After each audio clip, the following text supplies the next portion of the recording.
આ લાડુ માનનારો હું છું પ્રભુ, જળની ધારી માનનાર પ્રભુ હું છું, મારો ગુનો એક ક્ષમા કરો.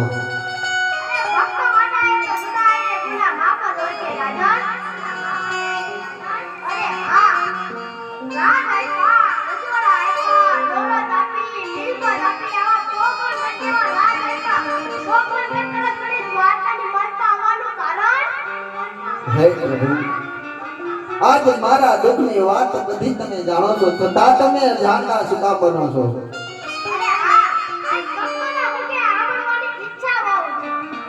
હે પ્રભુ, તો સાંભળો. હું બે કોકણ ગતિ દ્વારકા આવવાનું કારણ મારું એક જ છે પ્રભુ, કે હું એક મારા સવારથ માટે અહીંયા સુધી આવ્યો છું ને બીજા મારા પરમારથ માટે અહીંયા સુધી આવ્યો છું.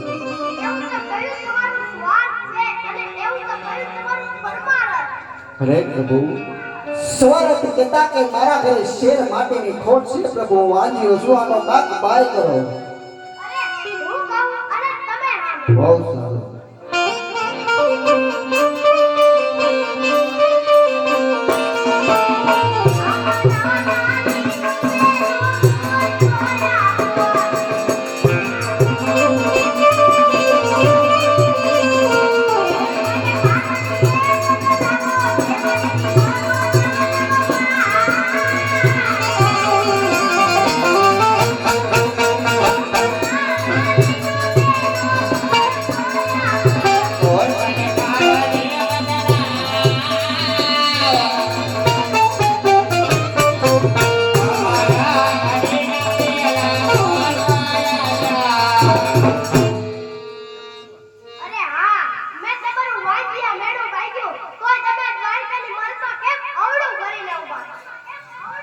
હે પ્રભુ, હજી તો તમે મારો આ સ્વાર્થ ભાંગ્યું છે, હજી મારું પરમારથ તો આમને આમ જ છે પ્રભુ.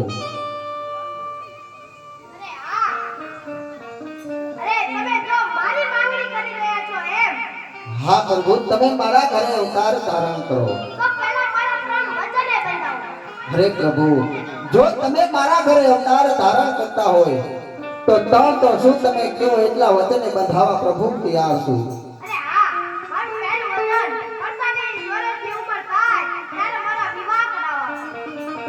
હા પ્રભુ, આ શરત તો મંજૂર છે પ્રભુ.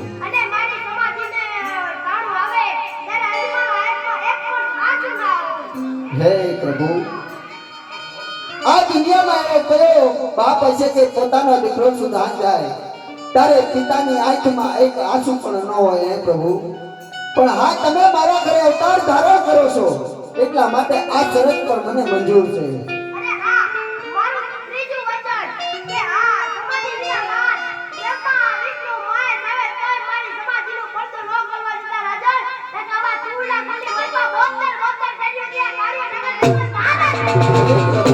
આ વચનને પણ હું બંધાવા તૈયાર છું.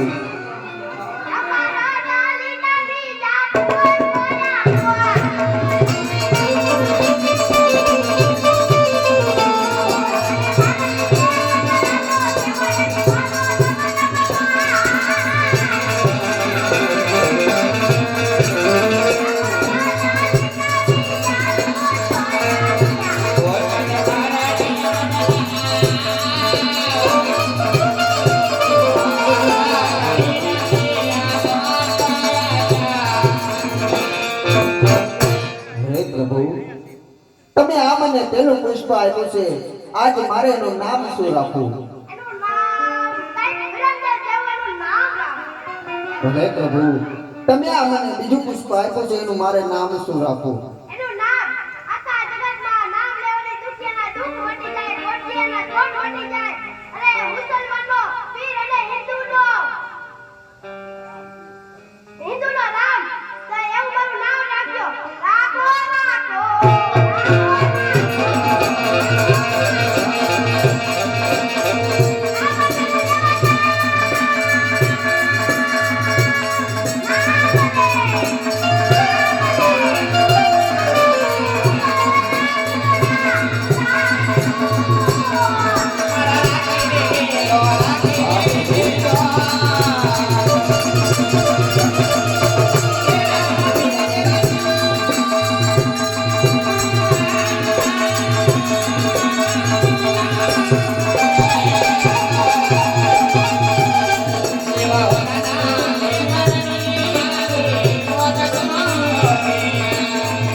તમે આવો એની તિથિને સાલ આપો પ્રભુ.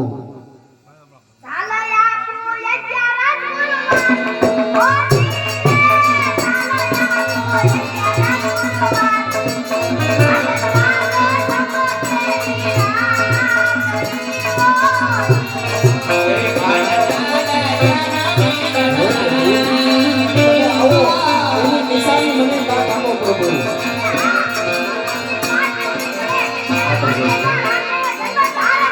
ભલે પ્રભુ.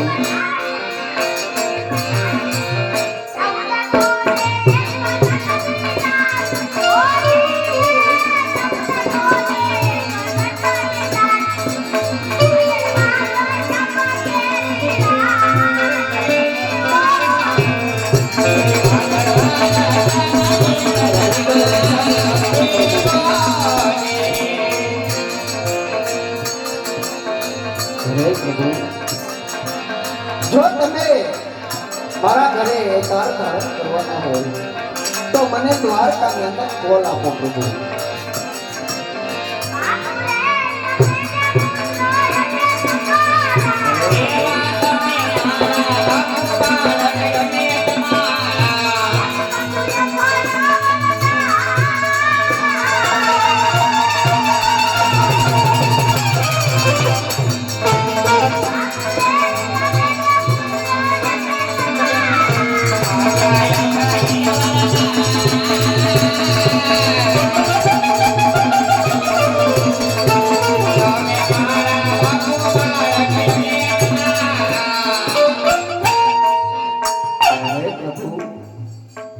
જેમ તમે તમારા નરસિંહ ભગતને રાસલીલા દેખાડી, આજ એમ પણ તમારા આજુબાજુ ભગતને રાસલીલા જોવી છે પ્રભુ.